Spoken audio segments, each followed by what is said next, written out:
Good morning guys. Yan, this is an update sa aking project dito sa aking mini vineyard.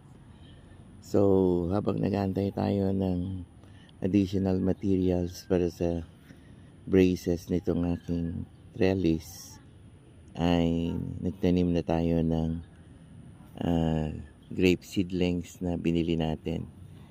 Ang variety nito guys ay Arcadia, one of the sweetest variety na susubukan natin.